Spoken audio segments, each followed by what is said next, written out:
If you are a trader, have you ever experienced those moments where you aggressively trade in the market and end up with losses? While at the same time, you are seeing people simply just HODL and profit at peak. First things first, what's smart money? Think of super savvy side of investing where the big players like the institutional investors, hedge funds, whale traders, or just those ultra-experienced mad people. These folks aren't just throwing darts at board randomly but are armed with insider info, deep market analysis, historical data, and who uses tools like on-chain analytics, trading bots, or network data to predict price swings before they happen.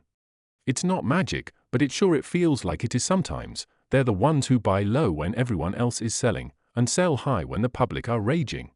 Why? Unlike retail investors, smart money doesn't get emotional. They don't FOMO in during a bull run or dump everything in a panic during a crash. Instead, they follow data-driven strategies, accumulation during lows, distribution during highs, and sometimes even market manipulation. Yeah. Anyway, in crypto, you can actually track smart money through things like large transaction volumes, whale wallets moving coins, or even exchange flows on tools like Glassnode. There are even users in X shared them in often. Smart money often outperforms the rest because they're patient accumulators. Studies show that in bear markets, while the average holder might lose 50 to 70% of their portfolio, smart money players end up with gains over time by buying the dip and holding through the storm.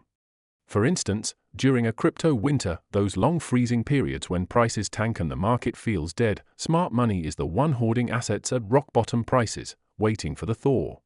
One of the example in this screenshot, after the peak of bull market where you had NFTs exploding, DeFi booming, and Bitcoin smashing through $60,000 to hit an all-time high of nearly $69,000 in November. It then crashes 70% in the year 2021 alongside with the FTX collapse in late 2022.